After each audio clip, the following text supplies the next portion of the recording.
Assalamualaikum warahmatullahi wabarakatuh. Kami dari kelompok 9 akan membawakan materi tentang desain penelitian korelasional. Penelitian korelasi adalah suatu penelitian untuk mengetahui hubungan dan tingkat hubungan antara dua variabel yang lebih tanpa ada upaya untuk mempengaruhi variabel tersebut, sehingga tidak dapat manipulasi variabel. Pendapat ini menurut Frenkel dan Valen tahun 2008 pada bukunya halaman 328. Menurut Guy dalam Sukardi pada tahun 2004 halaman 166, penelitian korelasi merupakan salah satu bagian penelitian ex post facto karena biasanya peneliti tidak memanipulasi keadaan variabel yang ada dan langsung mencari keberadaan hubungan dan tidak hubungan variabel yang direfleksikan dalam koefisien korelasi. Menurut Frenkel dan Wellen tahun 2008 halaman 329 menyebutkan penelitian korelasi ke dalam penelitian deskripsi karena penelitian tersebut merupakan usaha menggambarkan kondisi yang sudah terjadi. Dalam penelitian ini, peneliti berusaha menggambarkan kondisi sekarang dalam konteks kuantitatif yang direfleksikan dalam variabel. Kemudian tujuan penelitian korelasi adalah menurut Shuri Brata dalam Abidin tahun 2010 adalah untuk mendeteksi sejauh mana variasi-variasi pada suatu faktor berkaitan dengan variasi-variasi pada satu atau lebih faktor lain berdasarkan pada koefisien korelasi. Sekian penjelasan dari saya mengenai pengertian penelitian korelasional dan tujuan penelitian korelasional. Kemudian ciri-ciri penelitian korelasional terbagi menjadi 4. Yang pertama yaitu penelitian macam ini cocok dilakukan bila variabel-variabel yang diteliti rumit atau tak dapat diteliti dengan metode eksperimental atau tak dapat dimanipulasi.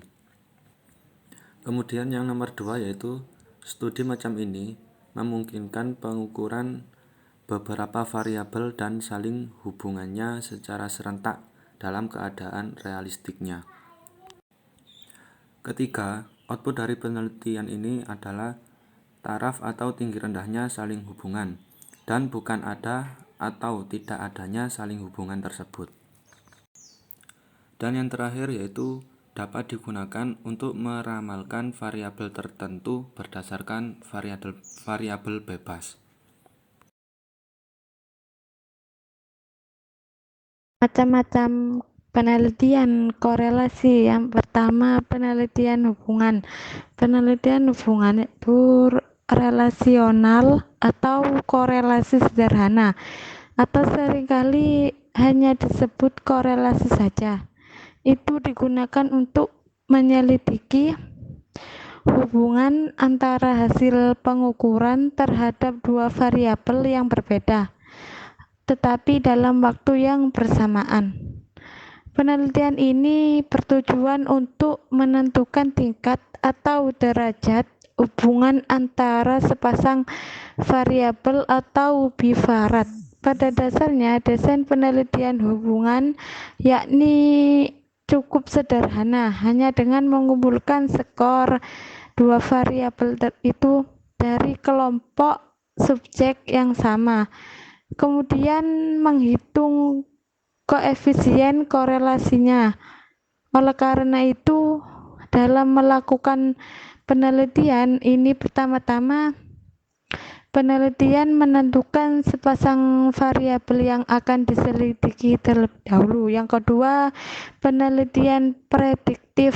Dalam pelaksanaan bidang pendidikan, banyak situasi yang menghendaki prediksi atau peramalan pada awal tahun. Misalnya setiap sekolah ajaran baru, setiap sekolah memiliki keterbatasan fasilitas, seringkali harus menyeleksi para pendaftar yang akan diterima menjadi calon siswa baru. Penelitian korelasi jenis ini itu memfokuskan pada pengukuran terhadap satu variabel atau lebih yang dapat dipakai untuk memprediksi atau meramal kejadian di masa yang akan datang. Perbedaannya yaitu yang utama antara penelitian relasional dan jenis ini pada asumsi yang mendasari hubungan antar variabel. Kedua variabel mempunyai hubungan, dengan kata lain ia hanya menyelidiki apakah kedua itu adalah variabel yang mempunyai hubungan. Yang ketiga, korelasi multivariat, teknik untuk mengukur dan menyelidiki tingkat hubungan antara kombinasi dari 3 variabel atau lebih, disebut korelasi multivariat. Desain dasar penelitian korelasional. Ada beberapa langkah-langkah desain dasar penelitian ini. Yang pertama yaitu penentuan masalah. Penentuan masalah yang dipilih harus mempunyai nilai yang berarti dalam pola perilaku fenomena yang kompleks yang memerlukan pemahaman. Di samping itu, variabel yang dimasukkan dalam penelitian harus didasarkan pada pertimbangan, baik secara teoritis maupun nalar, bahwa variabel tersebut mempunyai hubungan tertentu. Kedua, peninjauan masalah atau studi kepustakaan. Setelah penentuan masalah, kegiatan penelitian yang penting adalah studi kepustakaan, yang menjadi dasar pijakan untuk memperoleh landasan teori, kerangka pikir, dan penentuan dugaan sementara, sehingga peneliti dapat mengerti, mengalokasikan, mengorganisasikan, dan menggunakan variasi pustaka dalam bidangnya. Yang ketiga, rancangan penelitian atau metodologi penelitian. Pada tahap ini, peneliti menentukan subjek penelitian yang akan dipilih dan menentukan cara pengolahan datanya. Subjek yang dilibatkan dalam penelitian ini harus dapat diukur dalam variabel-variabel yang menjadi fokus penelitian. Dan yang keempat, pengumpulan data.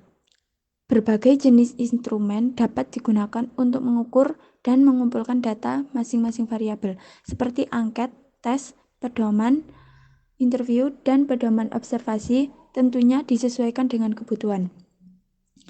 Yang kelima, analisis data. Analisis dalam penelitian korelasional dilakukan dengan cara mengkorelasikan hasil pengukuran suatu variabel dengan hasil pengukuran variabel lain. Dan yang keenam, yang terakhir, simpulan.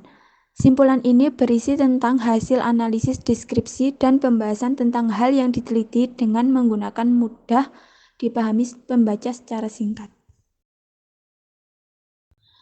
Selanjutnya, rancangan penelitian korelasional. Dalam rancangan penelitian korelasional mempunyai berbagai jenis rancangan. Yang pertama, korelasi bivariat, yaitu suatu rancangan penelitian yang bertujuan untuk mendeskripsikan hubungan antara dua variabel. Hubungan antara dua variabel ini diukur, dan hubungan tersebut mempunyai tingkatan dan arah tingkat hubungan, bagaimana kuatnya hubungan tersebut. Dan yang kedua, regresi dan prediksi. Jika terdapat korelasi antara dua variabel dan jika kita mengetahui skor pada salah satu variabel, skor pada variabel kedua dapat diprediksikan. Dan regresi merujuk pada beberapa baik kita dapat membuat prediksi ini. Ketiga, regresi jamak. Regresi jamak merupakan perluasan regresi dan prediksi sederhana dengan penambahan beberapa variabel.